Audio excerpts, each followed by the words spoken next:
I cuda z tymi lusterkami, to są wyświetlacze dotykowe, nie lusterka.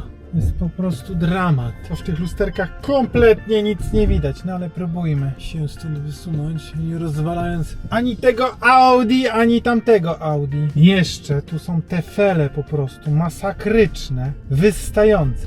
No więc, czasy niespokojne, tak, wiadomości ciągle coraz gorsze, geopolityka na pierwszej tapecie i w tych takich właśnie turbulentnych czasach trzeba zadbać o co? O psychikę! Najważniejsza rzecz, więc co robię dzisiaj po robocie? Ano jadę do mojej męskiej jaskini. Zapraszam was ze sobą. Mam tych jaskiń trochę. Zamierzam odprężyć i ciało, i umysł. Dzisiaj jest dzień przyjemności bez wiadomości. Tu jest mój ulubiony keps, wieś obok. A jak to w porządnej, dobrej męskiej jaskini nie może tam zabraknąć dobrej książki albo książek, dobrego cygara, dobrej whisky, dobrej miejscowy, no i dobrej fury. A dzisiaj to będzie no niezbyt chillowe auto, bo Audi Q8 e-tron, oczywiście w topowej wersji z 370 kW pod maską, co daje nam 503 konie mechaniczne. Opowiem wam o tym samochodzie, jak to na przykład da się porządnie zrobić dotykowy panel i jak na przykład Hyundai powinien się uczyć od Audi. No ale nie wszystko złoto, co się świeci i dowiecie się dlaczego właśnie w tym teście. Zapraszam na checklistę. Na szerokość, na długość. Dobra, jeśli chodzi o bagażnik, nie będę tego wszystkiego targał w góry. Tak to wygląda. To jest waliza grande. To jest torba lodowa. To jest wózek. Duży, klasyczny, złożony. I w zasadzie nic więcej tu już nie wejdzie. Fajnie, że ta waliza wchodzi i tak, i tak. Jeśli położymy je tak, no to raz, dwa, trzy. Trzy max takie duże walizy tu wejdą. No, przesadnie dużo tego miejsca nie ma. Natomiast mamy tu coś takiego. Masa miejsca pod podłogą jeszcze. Więc tutaj jakiś plecaczek, dwa, sporo drobnych rzeczy wejdzie. Natomiast ja dziś potrzebuję tylko to i to, czyli sprzęt i inne tego typu. Tu oczywiście w górę nie pójdziemy, to se można zdjąć, no ale w górę jak tu pójść, jak tu już jest oczywiście ten cały sportback, więc ścięta jest dupa, to nie Santa Fe. Rozwiejmy od razu wątpliwości, jeśli chodzi o foteliki. Tak to wygląda i nie wygląda to dobrze, przyznam szczerze, bo to wygląda tak jak na załączonym obrazku. Fotel jest pode mnie, troszeczkę się odsuwa po wysiądnięciu do tyłu, żeby potem podsunąć się do przodu, tak zwane ułatwianie wsiadania. Niemniej jednak, zobaczcie, mamy tu skorupę, mamy tu fotelik w ramionach szerszy i tu ja nie jestem w stanie nawet tyłka zmieścić. Nie zmieszczę tego tyłka. Na skos musiałbym się tu jakoś tak układać, więc drobne dziecko tu wsiądzie między te foteliki. Chyba że macie jedno dziecko, tak? No to dorosły jeszcze tam obok usiądzie. Mamusia albo tatuś. Natomiast z dwoma fotelikami to tu jest najzwyczajniej w świecie full.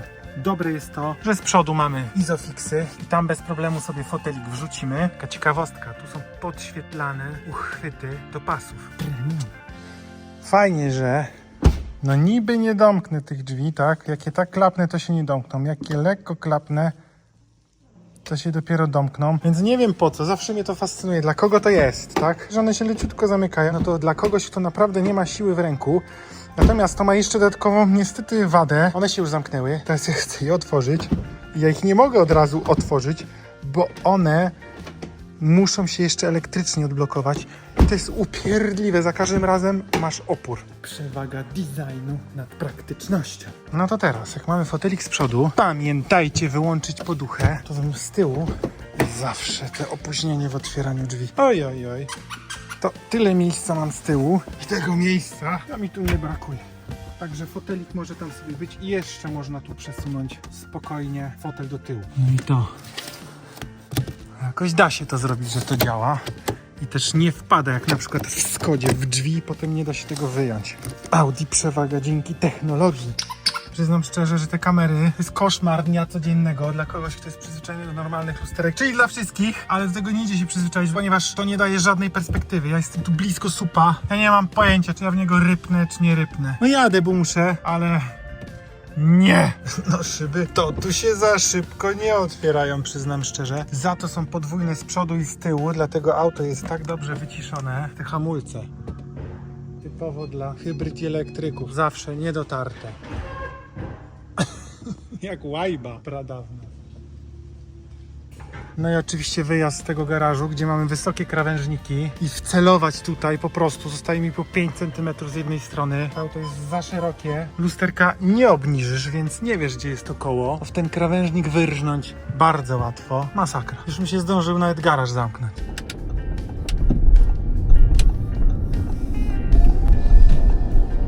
Powiem wam, że to auto ma takie osiągi, że jego właściciel już nim nie jeździ. Dlatego jeżdżę nim ja obecnie. Straciło mu się prawo jazdy już któryś raz. I ja jestem na najlepszej drodze, żeby to prawo jazdy właśnie też stracić. Tutaj te, nazwijmy to osiągi, to jest... Już się robi niedobrze od przyspieszenia, wiadomo. Natomiast no też ma się wrażenie, że rzeczywistość się aż załamuje po prostu, że świat przyspiesza, że jakbyś przewijał film po prostu razy 3, nie? No i bardzo, bardzo łatwo. Po prostu w sekundę stracić prawo jazdy. Więc trzeba bardzo uważać i tej prędkości tu nie czuć. Także pozdrawiam serdecznie właściciela i dziękuję za udostępnienie do testów. Mamy do mojej jaskini do pokonania 47 km. Będą to już góry. No i zobaczymy, czy to auto dojedzie tam, nie? Z moją ciężką nóżką. Po pełnym naładowaniu to auto ma zasięg 310 km. Pozostawię to bez komentarza. Przy dynamicznej jeździe ta liczba maleje drastycznie, tak dziesiątkami spada ten zasięg. No właśnie. Taka mnie nachodzi refleksja, że jak masz te 500 koni pod butem, takich nie masz, to musisz często coś komuś udowodnić, że a popatrz, jak to moje auto przyspiesza. No to tutaj przede wszystkim nie chcesz tak przyspieszać, bo zasięg spada drastycznie, a po drugie, no nic już nikomu nie musisz udowadniać, bo i tak jesteś najszybszy, więc możesz się tak na spokojnie bujać. Aczkolwiek przyznam szczerze, że no właśnie mając te 500 koni tutaj, no to korci, żeby wciskać. To auto bardzo szybko może stać się jeżdżącą trumną, przestrzegam przed tym, uwielbiam, co oni tu zrobili z kierownicą. Nie lubię tego trójkąta tutaj, nie, bo to nie jest okrągła kierownica, natomiast oni dodali tutaj wypukłość pewną i ta wypukłość jest w idealnym miejscu, no bo przecież nie trzymasz kierownicy za 15 i tak dalej.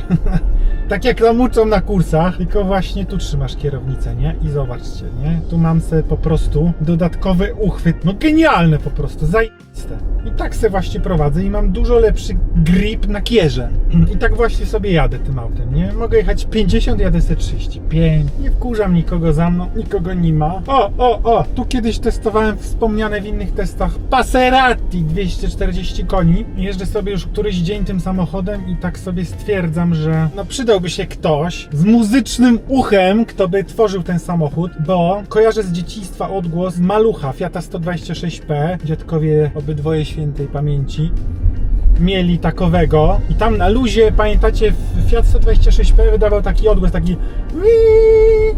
jak się dodawało gaz, te 35 lat później jadę sobie Audi Q8 e-tron elektrycznym i jak się puści pedał gazu, to ten samochód wydaje te same dźwięki co ten silnik w Maluchu. Oczywiście dużo bardziej stłumione, ale to jest ten sam dźwięk. Ja pierdykam, no po prostu wciskam lekko gaz, a tam już fotoradar, była 50, ale chyba mnie nie strzelił. Tu trzeba potwornie uważać po prostu, tu się ciągle chce depnąć, po prostu przeżyć to jeszcze raz, ten start tej rakiety. Oczywiście tu wrażenia są dużo intensywniejsze niż na przykład przy starcie samolotu, tak? Bo w samolocie to jest dosyć płynne przyspieszanie, natomiast tu jest naprawdę ostre szarpnięcie. Trzeba przyznać, że jest fan, ale te lusterka, powiem wam, w nocy jeszcze gorzej, w nich nic nie widać. Ja wjeżdżam, słuchajcie, na autostradę, no nie, to jeszcze nie jest autostrada, wiejską drogę szybkiego ruchu, gdzie jest 80, ja w tym lustereczku, powiedz przecieram oczy ze zdziwienia, że ktokolwiek to dopuścił do ruchu. Ktoś myślał nad tym wynalazkiem, bo tu można, to są wyświetlacze dotykowe, ty sobie możesz tam przesuwać troszeczkę wyżej i niżej, niemniej jednak to jest 2D. Lusterko jest zawsze 3D, zawsze w nim więcej będzie widać. No przyznam szczerze, że to nawet nie wymaga przyzwyczajenia, bo patrzysz niżej, tylko to najzwyczajniej w świecie wymaga nauki ten system, bo no możesz się zdziwić, że zajedziesz komuś drogę, bo go nie widziałeś. Proponuję na początku po prostu, co robiłem zresztą, to oglądać się przez ramię, czy coś nie jedzie, bo tutaj średnio widać, no po ciemku to już w ogóle jest dramat. Te Matrixy bardzo fajnie działają, naprawdę. Tu już jest jakiś w ogóle, ja nie wiem co to jest, tu są jakieś chmury tych świateł, już nie widać takich, wiecie, lampek, co się zapalają. To już jest wyższa półka, już są chyba projektory, a nie światła. Jaśniutkie, szybkie, sprawne, nice. On mi na asfalcie wyświetla w ogóle linię, gdzie mogę jechać, gdzie mogę skręcić, doświetla mi mój pas, nie? Jest bardzo ciekawe. Jednak też uważam, że nieprzydatny, no bo po co mi to jest? No jak póki mam oczy, jeszcze co prawda w okularach, no to jednak widzę to, tak? Gdzie mam jechać, więc no jest to bajer. Dodajmy, że ten samochód waży 2 tony 800 kg bez bagażu i bez pasażerów. Czyli jak wsadzicie tutaj 4 osoby dorosłe, takie no pakowane powiedzmy, to dochodzi 400 kg plus bagaż to jest 500, czyli to auto potrafi ważyć nawet 3 tony 300. Zawsze mam z tyłu głowy, jak sobie szybciej biorę nim zakręty. Co prawda ma wielkie koła, ma wielkie opony, niemniej jednak to są 3 tony na drodze. Jest to totalne zadupie, gdzie jadę, dlatego lubię tam jeździć i pozostawię jeszcze chwilkę niedopowiedzenia, gdzie to konkretnie jest. No i tyle będzie tej autostradowej jazdy. Kolejne 40 km sobie zrobimy wiejskimi drogami, górkami i tak dalej. I to bardzo dobrze, bo to auto jest w stanie naprawdę sporo rekuperować. Ten samochód jest pełen bajerów. Czy te bajery są warte pół bańki? Ja nie wiem, no. Na ten moment, przez niestety ten mały zasięg, to auto wywołuje więcej uśmiechu niż podziwu, tak? No jest to świetny samochód, jest to samochód premium, jest to samochód drogi, jest to samochód wyposażony właśnie w nowinki typu kamery zamiast lusterek, samodomykane drzwi, tutaj panele haptyczne, niehaptyczne. Bardzo dobre materiały, przepiękne jakieś tutaj oświetlenia ambiente, które oczywiście się odbijają we wszystkich tych szybach. Tak to się ambiente odbija w całej kabinie od szyb, wszędzie po prostu, na górze, na dole, na przedniej, na bocznej, wszędzie po prostu. Dla wrażliwców to polecam to wyłączyć, mnie to tam nie interesuje specjalnie. No tych bajerów właśnie tu trochę jest, no ale podstawowa funkcja tego samochodu no niestety nie jest spełniona, tak? Z baterią 95 kWh to jest to samochód przede wszystkim drogi, tak? No ale jak cię na niego stać, no to tam już nie będziesz jojczał, że dużo kosztuje tankowanie, bo tankowanie kosztuje dużo, słuchajcie. Przy stawce jaka była na stacji, czyli 0,65 rapena, czyli tu szwajcarskich tych groszy, tak? Za kilowatostundę, no to za pełną baterię wychodzi mi 61 franków. Na pełnej baterii przyjadę 310 km, czyli żeby przejechać 600 km muszę wydać 120 franków, czyli 2 razy więcej niż gdybym zatankował w Skodę, powiedzmy, którą miałem, bo tam za 120 franków to ja przejeżdżałem 1200 km. Tu przyjadę 600, jeśli nie będę go pałował. Czyli żaden deal, tak, że to jest auto elektryczne. No chyba, że sobie ładujemy oczywiście na fotowoltaice w domu albo jakimś prądzie nocnym po niższej stawce, no to wtedy oczywiście pewnie to wychodzi połowę taniej niż powiedziałem te stawki co są, czyli wychodzi dokładnie tyle co diesel. No oczywiście w naszych turbulentnych geopolitycznie czasach i problemach z ceną ropy może się to oczywiście zmienić, że nawet te stawki, tak, będą dosyć wysokie, no ale zobaczymy. Miejmy nadzieję, że na Bliskim Wschodzie deeskaluje. Ten samochód mogłaby uratować przyszłość, czyli jak już pojawią się lepsze baterie, to po prostu wymienić tą, co jest, na jakąś nowszą technologię, żeby ten samochód te 600 km przejechał z bani, nie? Pytanie, czy to auto doczeka tego, czy to w ogóle jest możliwe. No bo na tej baterii 95 kWh, przy tym zużyciu, nie? Które sięga 30, ponad, nawet na autostradzie kWh na 100 km, no to nie wiem, no trzeba by tutaj 200 kW baterię wsadzić, żeby to auto przy tym zużyciu przejechało 600 km. Powiem szczerze, że nie czuć absolutnie podczas jazdy, że to jest tak ciężki samochód. Na zakrętach zero po prostu przechyłów, zero jakiejś nadsterowności. To wszystko zapierdziela, to trzyma się drogi. Sportowy samochód, bym powiedział, naprawdę. No i właśnie, nie? Ja sobie jadę tu autem, co ma 500 koni, za mną jedzie Skoda, co ma 100. No i ta Skoda bardzo próbuje mi udowodnić, że jest szybsza. Jedziemy prawidłowo, no. Będziemy się tu ścigać. No i właśnie, no muszę udowadniać tej Skodzie, tak? Dlaczego? A mógłbym wcisnąć gaz do dechy. Byśmy się szybko pożegnali. ale my sobie będziemy tutaj dbać o nasz papier. Moje prawo jazdy jest dla mnie bardzo cenne i bardzo ważne. Raczej mi się wydaje, że to jakaś taka niespokojniejsza duszyczka kupuje taki samochód, tudzież ktoś, kto lubi po prostu się troszeczkę pokazać, może go stać, bo argumentów takich racjonalnych, żeby taki samochód kupić, no to absolutnie nie ma. To samochód nieoszczędny, bardzo drogi, który no teoretycznie jest wykonany dobrze i z dobrych materiałów. Niemniej jednak podczas jazdy na zwykłych drogach trzeszczy gdzieś z deski rozdzielczej, trzeszczy gdzieś tam z tyłu w ogóle, ja nie wiem czy z bagażnika, czy skąd, trzeszczy z konsoli środkowej też. I to jest troszkę smutne, nie? No bo tutaj zawsze się podniecamy, że 4 kółka to premium, no ale to premium gdzieś tak pomalutku zanika w takich drobnych szczegółach. No ale miłość nie bywa racjonalna, jak się zakochasz w takim samochodzie, a chyba można się w nim zakochać, zwłaszcza jak ten samochód się prowadzi. Prowadzi się... Spróbujcie sobie, no warto tego doznać, jak może się prowadzić 3 tony. Więc żeby takie auto posiadać, musisz być podwójnie zakochany. Przede wszystkim kochać pieniądze, bo ludzie, którzy pieniędzy nie kochają, to ich nie mają. No i musisz kochać taki samochód, takie Audi po prostu. A jest to miłość nieracjonalna. Mam tu rekuperację. Ciekawe jest to, że ta rekuperacja jest w stanie na dużych zjazdach mi ten samochód nie tylko utrzymać w konkretnej prędkości, ale go nawet schamowywać, tak? Więc jest to przepotężna rekuperacja, która nam oczywiście też fantastycznie zastąpi hamulce. No i dlatego właśnie, rekuperując, jak to mają hybrydy i elektryki, te hamulce są wiecznie niedotarte i one skrzeczą w sposób niesamowity. Na jakichś dojeżdżaniach, manewrach na parkingu, zupełnie jak w kudze. Jeśli jeszcze chodzi o zasięg, no to jest po prostu... Na tej liczbie możesz polegać tylko wtedy, kiedy już trochę tym autem pojeździłeś i je wyczułeś, bo ta liczba, widzicie, ona mi z 300 km zasięgu spadła nagle na 250, tak, po przejechaniu 20 km. 2-3 razy depnąłem, bo się chce depnąć, spadło do 220, tak. Potem sobie zjeżdżasz z góry, rekuperujesz, rośnie ci do 240, więc to jest taka zabawa, bym powiedział. O właśnie, to jest taka droga zabawka ten samochód i mi się wydaje, że właściciel, przeuroczy człowiek, lubi takie zabawki, dlatego takie auto sobie kupił. Niemniej jednak, oddając mi to auto, powiedział: Adam, ty jesteś z Polski, nie? Weź coś zrób. Pojedź do Polski, niech to auto już tam zostanie. Albo wiesz co, Adam, zapal se papieroska gdzieś w górach i zostaw to auto na luzie i niech ono się zwali, albo po prostu je rozwal, błagam cię, rozwal to auto, albo niech je ukradną, nie? On nienawidzi tego samochodu, już nim w ogóle nie jeździ, dlatego ja sobie nim teraz jeżdżę. Kupił sobie inne i po prostu tylko klnie na ten samochód, czeka aż się leasing tam skończy i tyle, nie?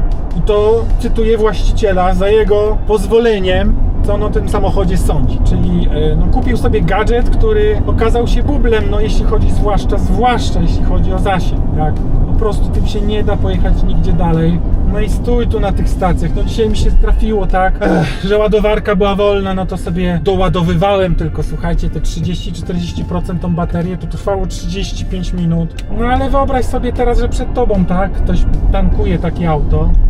No to masz godzinny postój, jak masz dystans do pokonania, nie wiem, te 500 km, 400, to nie jest daleko, nie? Czyli tak jak my, jedziemy przez noc, tak? No to ewentualnie tankujemy Santa Fe raz w trasie, no tankujemy raz w trasie, tak? Do Polski potrzebujemy te 1200 km. Zasięg powiedzmy ma taki, no te tam 800, no to wiadomo, że nie ryzykujemy, więc tankujemy po 600. No ale jesteśmy w stanie z dzieckiem, które uśnie, tak, oczywiście sobie w nocy pojechać. No to tutaj zatrzymuj się na godzinę przynajmniej. No to teraz, żeby 1200 km przejechać, to musisz 4 postoje przynajmniej zrobić, a na autostradzie ten zasięg w ogóle jeszcze spada, więc szacuję go na autostradzie na 150, 180 km zasięgu. No to masz 6 tankowań, to jest 6 godzin, tak? No to dziecko ci będzie spało 8 w aucie, masz 12 w aucie, czyli 18 godzin, o 6 godzin wydłuża ci się jazda, no to 8 godzin będzie ci dziecko jęczało w samochodzie, że chce wysiąść. Także no, jeśli już masz taki pomysł, żeby nawet zbajerować, drogi przyjacielu, żonkę, że to jest auto rodzinne, że pojedziecie tym, nie wiem, na wakacje, no to nie bajeruj jej, bo ona cię po prostu zje żywcem, jak wyjdzie w praktyce, jaki to auto ma zasięg. Słuchajcie, To jest jeszcze to w tym aucie, że tu nic nie pika. Masz asystenta pasa, masz jakieś rozpoznawanie prędkości, tak? Ale tu nic cię nie niepokoi. I tu nic nie muszę wyłączać, nie guziczka przyciskać. W obydwu samochodach, których jeżdżę na co dzień, te pikadła trzeba ciągle wyłączać. Ale tu wsiadasz i jedziesz. Dojeżdżam już pomalutku pod Hotel Sentis. I już rozumiem, czemu właściciel klnie na ten samochód. Już też mam ochotę klnąć, żeby to auto chociaż miało te 300 km pełnego zasięgu. Nie jedziemy tu pod górę, chłodziło się, tu leży jeszcze śnieg. Przejechałem 50 km, zasięgu poszło na 110. No to teraz pojedź jeszcze wyżej, to auto ma realnie zasięgu w takich warunkach, bez zjazdów, moi drodzy, 150 km, czyli to jest samochód bez zasięgu. Ciekawe, czy dojadę to ostatnie 2,9 km, nie? Na zasięgu 190. Porażka!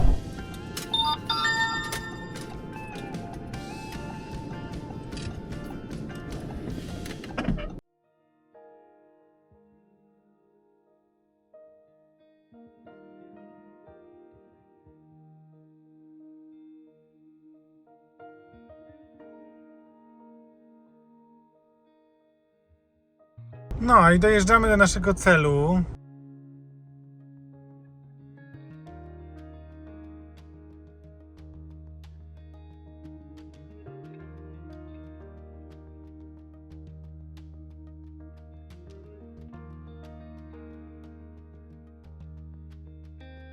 No dobra, zajechaliśmy. Podsumowanie trasy zostało zasięgu na 177 km z 310 po przejechaniu 60. Ale ten zasięg się zwiększy, jak będziemy wracać. Bo jest z górki! No to witajcie w mojej dzisiejszej jaskini. Czemu jaskini? Ano, bo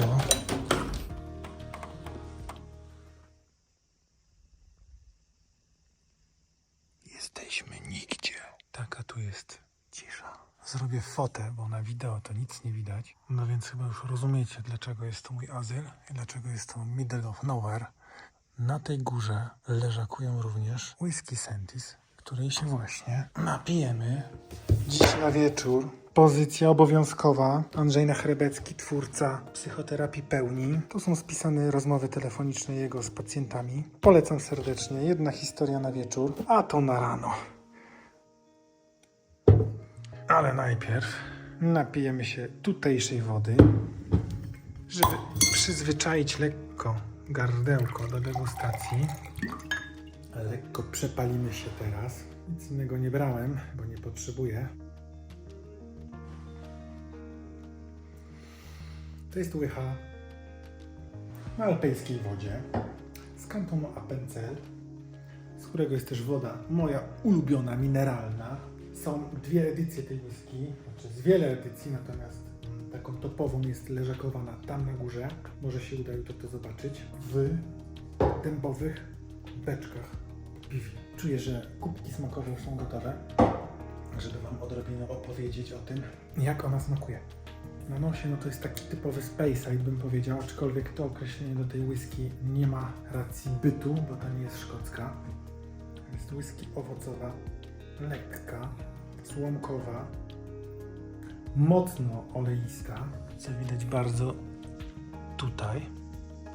Nie? Jak na 40% whisky, no to jest dosyć oleista i gęsta, a raczej whisky w mocy beczki są takie oleiste. W ogóle nie czuć alkoholowości, na nosie zachęca do picia. Zobaczmy, jak jest na języku.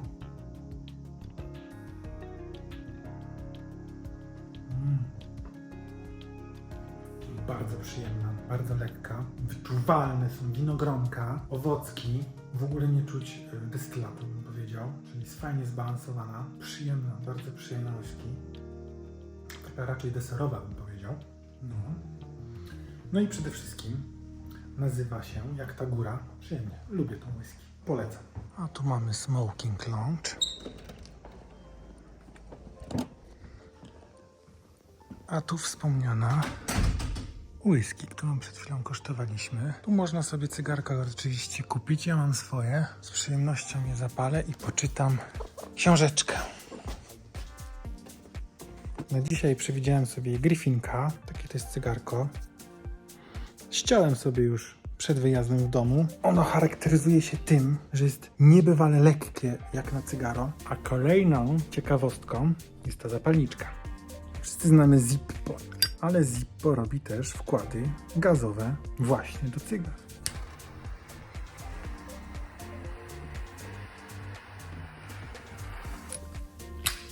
No i w takimże przyjemnym miejscu jest czas zapomnieć o wszystkim i przede wszystkim sobie w zupełnej ciszy poczytać. Przyznam szczerze, że cygarko bez piwka to za sucho troszeczkę, więc za pokój na świecie, moi drodzy. Jeszcze jedna taka ciekawostka. Cygaro tej wielkości, czyli takie klasyczne robusto, ma tyle nikotyny, co paczka albo nawet kilka paczek papierosów, więc cała gęba się wypełnia po wypaleniu takiego cygara nikotyną i to tak poprawia humor. Więc po takiej sesji czytelniczej będzie jeszcze nocne szlajanie w tym przepięknym śniegu i dotlenianie płuc. To jest degustowana dzisiaj whisky w beczkach po piwie dębowych, natomiast jest jeszcze edycja Himmelberg, tak? Czyli leżakowana właśnie na górze i ona już jest leżakowana w dwóch typach beczek. W beczce po piwie dębowych oraz w beczkach po czerwonym winie. I jest oczywiście podwójnie wyceniona. U nas na nizinach to już wiosna, wszystko kwitnie, a tutaj jeszcze regularna zima. Ale świeżutkie powietrze. Tutaj taką rundeczkę sobie zrobię. Dotlenie się przed spaniem. No, a jutro będzie zabawa. Ciekawe, czy wrócę do domu tym elektrycznym Audi, czy po nocy. Specjalnie zaparkowałem tu na zewnątrz. 0 stopni. Zobaczymy, czy ta bateria jeszcze będzie miała cokolwiek mocy. I tak to właśnie wygląda. Tu jest cisza. Posłuchajcie zresztą sami.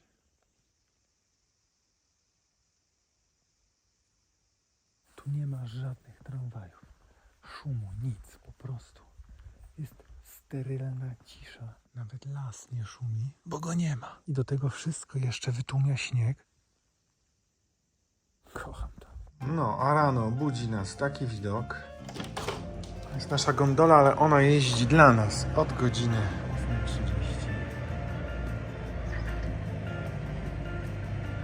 Tam są przeróżne opcje, przeróżne eventy w tym hotelu, również oczywiście na szczycie.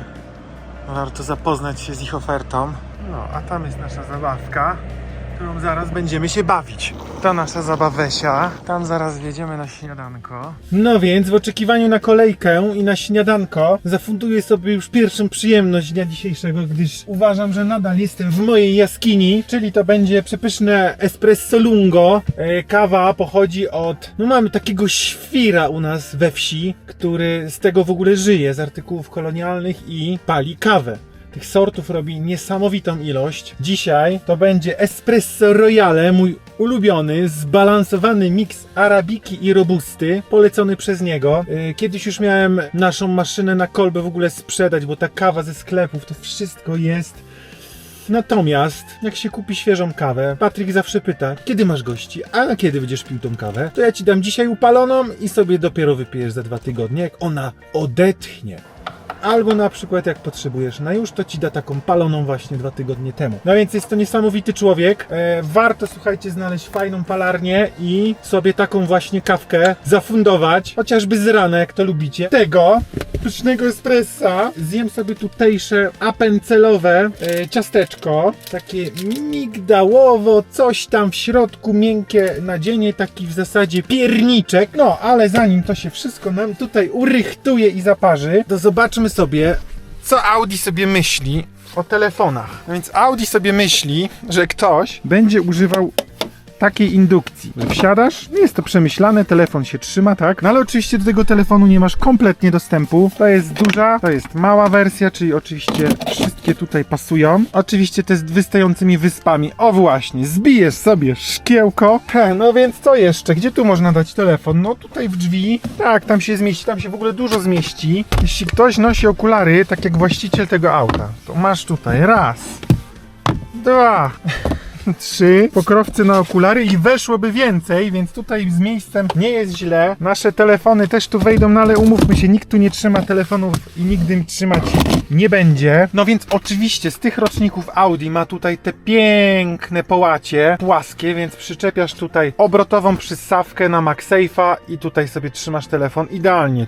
Tu, w zasadzie wszędzie. Tutaj jest taki oczywiście taniusieńki patent. On funkcjonuje, przyznam szczerze, że z niego korzystam. Natomiast nie muszę korzystać, bo Apple CarPlay łączy się bezprzewodowo bardzo dobrze, czyli naprawdę wrzucasz sobie ten telefon tu. Nie udało mi się go specjalnie naładować w trakcie jazdy, więc wyposażyłem się w kabel. Najbardziej niezawodne rozwiązanie. Jak podróżujesz z tyłu, no to z tym telefonem jest troszeczkę inaczej. Wiecie, że bardzo lubię te rozwiązania z Hyundai'ów, gdzie tu na drzwiach, nie? Mamy fajną wnękę, wrzucasz telefon i po wszystkim. Tutaj mamy tak, że mamy dużą oczywiście kieszeń. Tam zaraz zobaczycie, że wejdzie dużo więcej. Tak więc ten telefon można trzymać tu. No i siateczka, tak?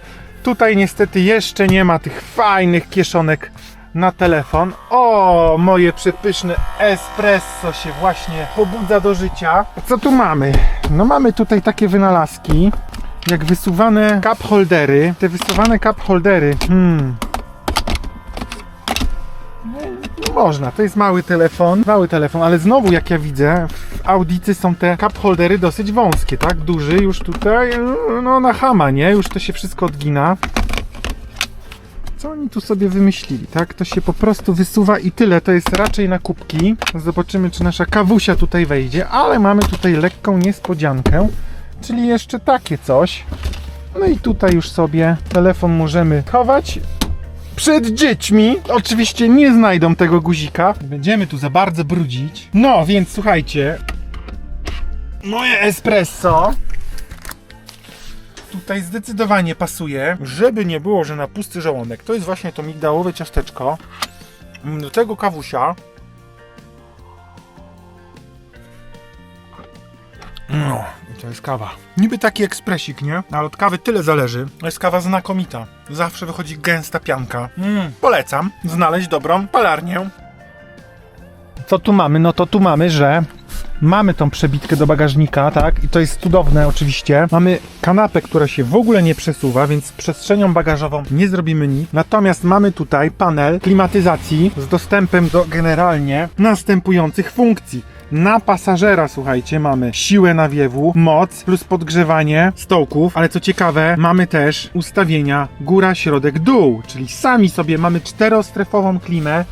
Sami sobie ustawiamy, tak, gdzie nam wieje. No, Hyundai, ucz się, tak? Do tego mamy przepiękne tutaj oświetlenia, które również przepięknie odbijają się w szybach, jak jedziesz w nocy. No, zasięg już mi spadł o 2 km, ponieważ tylko włączyłem samochód, więc go zaraz muszę szybko wyłączyć. Do tego mamy tutaj 2 porty USB-C, gniazdko 12V, także tu każdy pasażer, jeśli jest ich 4, znajdzie sobie idealne ustawienie temperatury, siły nawiewu i dokąd ten nawiew ma pójść. Do tego oczywiście klasyczne kółeczka. Powiem tak, lepiej być nie może. Do tego jak to w Audi.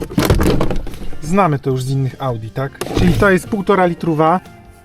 Tu gdzie na przykład w Hyundai jest plastik, jest dokładnie na odwrót jak w Hyundai. Twardy podłokietnik i to cholernie twardy. Mięciutki tutaj materiał, prześliczny. Uważam, że powinno być na odwrót, bo ja tu trzymam łapę. Do tego oczywiście klameczki. To jest jakiś plastik obkuty jakimś metalem. To bardzo sprytnie też pomyślane. Dobrze się trzyma. Mamy tutaj bank Olufsena, który gra bardzo, bardzo dobrze. Co jeszcze zobaczycie? Tu mamy dodatkowe głośniczki. I jeszcze mimo wszystko, jak na to nadwozie pochylone z tyłu, nie walę tu głową w sufit, tak jak w Q3. Z przestrzenią jest całkiem nieźle. Z przodu jest oczywiście to samo. Wielka butela tu wchodzi, więc wszystkie inne, mniejsze również. No i takie same materiały tutaj. Mięciutko tu, twardo tu, ale powiem szczerze, że jakoś mi to nie przeszkadzało, bo to jest na takiej wysokości. Poza tym ja najczęściej trzymam łapę tu, a tu no niby jest miękko, ale też miękko nie jest. Jednak nie zwróciłem na to uwagi, żeby mnie to przeszkadzało. Magia Audi, nie wiem. No i słuchajcie, ten cudowny panel, tak? Tu się nie przeklikniesz, możesz sobie właśnie w trakcie jazdy jechać. I co? Nic się nie włącza, tak? Dopiero jeśli naciśniesz troszeczkę mocniej, to już powiedzmy, jeśli ma być dotykowy panel, to już niech taki będzie i żaden inny. Sprawdziło się to w trakcie jazdy, bardzo szybko mogłem wszystko znaleźć, oprócz ogrzewania kierownicy, ale tu są takie 3 kropeczki, żeby tego panelu nie przeciążyć.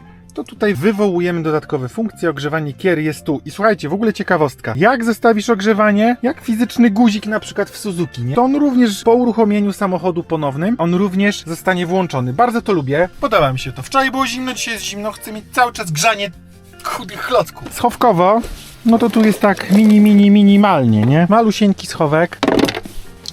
Tu mamy w ogóle te cup holdery takie uniwersalne, można sobie to właśnie podnieść i trzymać jakieś napoje albo kawiarkę. Natomiast najlepszą rzeczą jest zdecydowanie ten podłokietnik, bo on ma regulację na wysokość, tak? Ma czy nie ma? Dziś już nie ma. Nie no, ma, powiedzmy, tak? Unosisz go sobie do jakiejś wysokości i on ci na tej wysokości zostaje. Do tego wysuwa się jeszcze dosyć wysoko i podczas jazdy nie zasuwa się z powrotem. Tym pianoblekiem tutaj, no troszkę jest tych elementów, powiedzmy. No ale tu mamy cały czas fizyczne przyciski. I zobaczcie, tak wygląda skóra w zasadzie w nowym aucie. Ten samochód ma przejechane około 20 000 i ona jest jeszcze cały czas matowa. Jak już mówiłem, tutaj dodatkowo wyprofilowana, co idealnie pomaga tak prowadzić samochód. No albo tak, wiadomo. Tu mamy schoweczek, w ogóle śmieszny też strasznie, ponieważ to jest jego pojemność prawdziwa, a wydaje się, że to jest cała ta przestrzeń. Wolę takie szuflady, wiecie, głębokie, żebym wiedział, co ja tam jestem w stanie wsadzić, bo tutaj tam prawie nie mieści się nic. Mamy tutaj mój ulubiony patent przeciwsłoneczny, czyli cyk. Dobrze się to trzyma. Nic tu specjalnie nie dynda. No zawsze trochę dynda, ale nie tak jak w X5, nie? Że to w ogóle... Zobaczcie sobie. Mamy wszędzie jakiś typ materiału takiego przyjemnego. Mamy tchórzołapkę dla kierowcy, a w tym aucie naprawdę można się przestraszyć samego siebie. No, powiem tak. Wnętrze to tak najlepiej dla jakichś singli, jakieś parki. Z rodziną też tu pojedziesz, ale czy to jest auto rodzinne? Z takim zasięgiem? Nie wiem. Umówmy sobie fotele. To jest bardzo, bardzo porządna skóra. Ona jest twarda. Jak wiecie z innych Audi, ona się tu będzie już błyszczeć, tak? W którymś momencie. Niemniej jednak fotele są twarde, fotele są wygodne. Fotele są oczywiście elektrycznie regulowane, tak? Poduchę lędźwiową jestem w stanie wysunąć sobie totalnie do przodu, czy tam do góry, do dołu. Mamy elektrycznie regulowaną kierę. Oczywiście idzie to dosyć wolno. Nie wiem czemu, przyznam szczerze. Tak samo zdziwiło mnie, jak wolno otwierają się tutaj szyby. Ona se tak jedzie, tak se.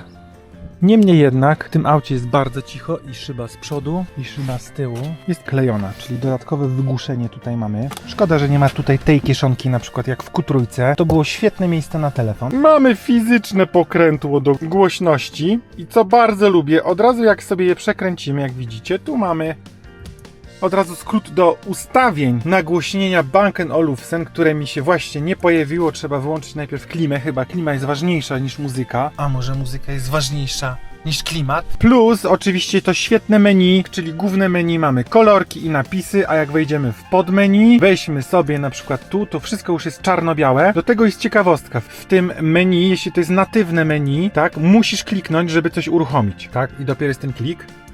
Natomiast jak masz podłączonego CarPlaya, to wtedy to już jest po prostu dotykowy wyświetlacz. Dodajmy do tego, że jak sobie tu kolanko oprzesz, to tu nic miękkiego cię nie przywita. A tymczasem pomalutku będziemy się stąd zbierać na śniadanko na Gipfelku, czyli na górze. Tak to wszystko wygląda za dnia. Tu jest taka fajna droga, to się nazywa Laterniwek. Tu wieczorem w sezonie letnim zapalają latarnie i można przejść dookoła tej góry i hotelu. No, to jest długi spacer. Zimno jak diabeł, jak czort. Ja tu w lekkich ciuszkach, ale to dobrze, to też wietrzy głowę. Jest tak zwana praca z ciałem. Masz za dużo myśli, weź zimny prysznic wodowaty. Nie będziesz myśleć, będziesz chciał przetrwać. Tak samo jest na mrozie. Tu mamy piękne opisy, co można robić latem, co można robić zimą. No i tutaj na dole mamy sklepik, w którym oczywiście możemy już sobie kupić tą przepyszną whisky, ale również w innych dobrych sklepach z alkoholem w Szwajcarii również można ją kupić. Oni tu mają jeszcze różne inne butelki. Polecam się tu wybrać i sobie przejrzeć i popróbować. A teraz jedziemy na śniadanko.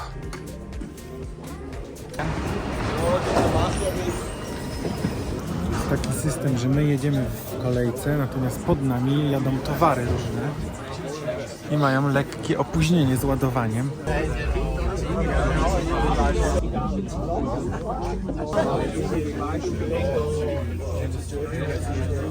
Troszkę nam gondolkę rozbujało. To są góry, piękna pogoda, turyści, nagle tak wieje, że gondolkę ci zatrzymują, uwalniesz w słup.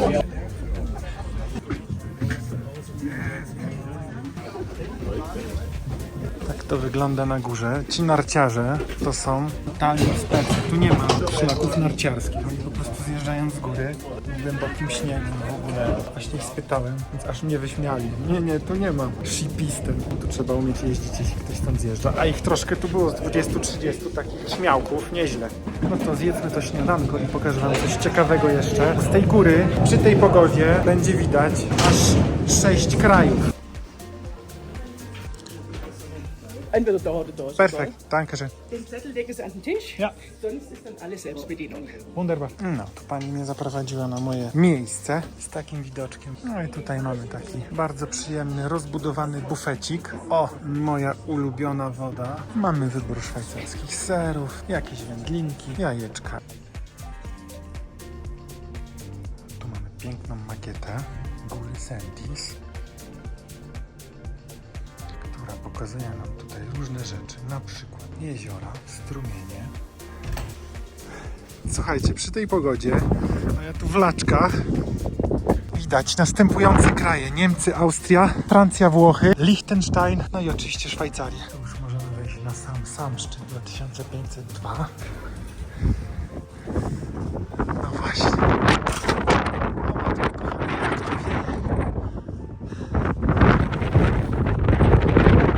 Chcecie zamarznąć żywcem. No więc tu można się wyleniwać. Cudownie tu jest. No i właśnie, praca z ciałem. Jak ci tak przewieje i zmrozi, to już o niczym innym nie myślisz.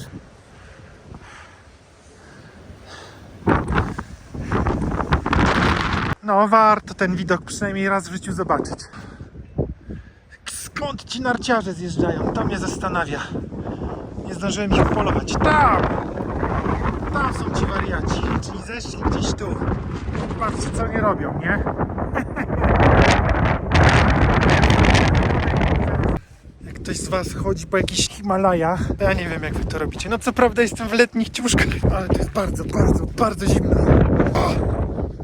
Już tu siedzieć w Audi i grzać tył, mój tył. Tu mamy oczywiście takie miejsca do zwiedzania. Tu sobie można pozwiedzać, poczytać, podowiadywać się różnych ciekawych rzeczy. Jak na przykład, że w 2019 zaszła lawina i zniszczyła pierwszy słup podtrzymujący kolej. I gwarancja na ten słup, jego bezpieczeństwa właśnie dobiegła końca, więc poznałem pracownicę tutaj też w restauracji. Pracuje starsza, bardzo miła pani i powiedziała, że od maja do listopada kolej będzie wyłączona. Także jak będziecie się wybierać na Sentis, to w tym czasie niestety nie będzie tu możliwe wjechać. No, także wiele można się dowiedzieć, zwłaszcza od ludzi. O, oczywiście jakieś kino, historia budowy kolei. A ja szukam miejsca, gdzie oni relokują tą whisky. Kann mir gut erinnern, dass auf dem Gipfel Whisky Sentis gelagert ist. Ja. Und das zu sehen ist, oder?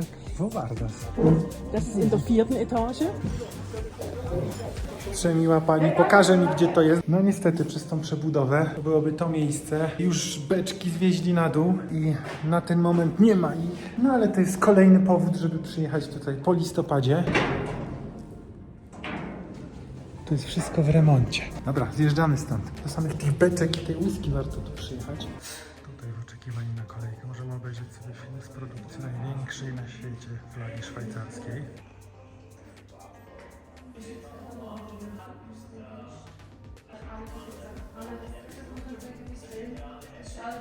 W drugą stronę oczywiście już kolejka pusta. Wszyscy narciarze zjechali.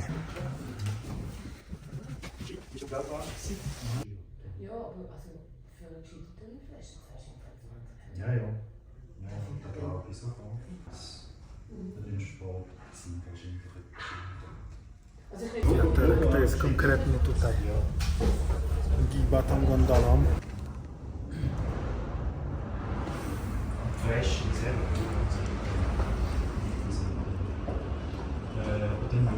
Uja, ale blisko. Patrzcie, jak na nie giba.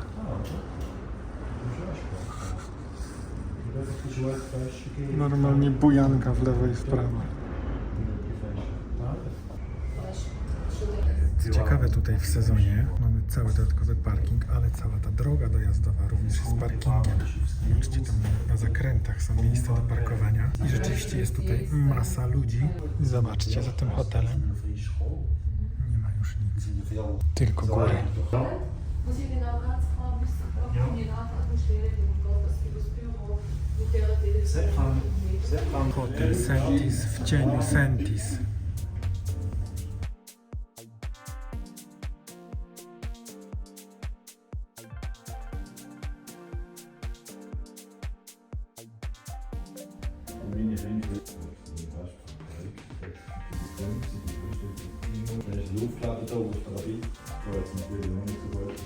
Dobra, to zjeżdżamy tą naszą zabawką w dół. No na coś się szyberdach przydał. No i przyda się jeszcze napuszczenie drona.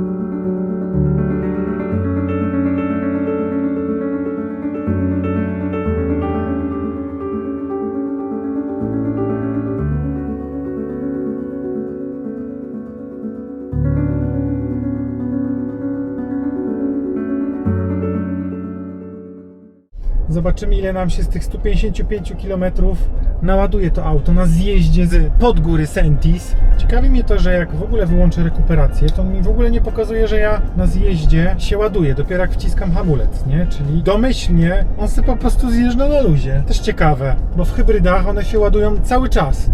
I jak tam coś trzeszczy z tyłu, wam, żebym miał codziennie tym autem jeździć, to bym gdzieś coś popotykał, jakieś gumki, ja nie wiem, piankę, materiał, dorwałbym to miejsce, gdzie to trzeszczy wszystko. Nie wiem, czy to słychać w ogóle.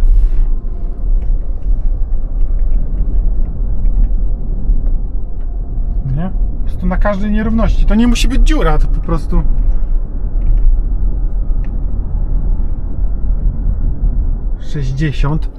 I fotoradar, nie złapiesz nas. Te panele wszystkie tu ci tak dają po oczach, przecież to się słońce od tego odbija, tak? No to fajnie, że to jest piano black, ale mnie oślepia. Więc co mogę powiedzieć? Świetnie się tym autem jeździ, jest świetnie wyposażone. Trochę skrzypi gdzieś tam, może się zdarzyć. Stawmy ten temat w ogóle, bo generalnie to jest jeszcze te roczniki, gdzie tu jest wszystko naprawdę ogólnie dobrze spasowane, więc uznaję, że jest to wyjątek. Auto się fenomenalnie prowadzi. Auto jest, no może nie fenomenalnie szybkie, bo ma 5 sekund do setki. Katalogowo miało 4,5. Nie udało mi się tego osiągnąć. Mamy wszystko, co potrzeba, żeby czuć się luksusowo. Na taki wypadzik wystarcza. Natomiast, no, ten samochód czeka na jedno. Czeka na przeszczep serca. Tyle, co mam do powiedzenia. No, wspaniały samochód. To jest wyścigówka pierwszej klasy, absolutnie. No ale czeka na przeszczep serca i nie wiadomo, czy się doczeka tego serca. No więc jak widzicie, warto, żeby każdy z nas miał sobie taką jaskinię, żeby się wychillować, żeby złapać dystans do codziennych trudów i znojów. Ja wracam naładowany, zrelaksowany. Już się nie mogę doczekać, aż zobaczę moją rodzinkę. Na zjeździe z góry zrekuperowaliśmy 20 km dokładnie. No, w każdym razie, zobaczcie, jakie są piękne miejsca. Zabiorę was oczywiście jeszcze w inne. 0-100.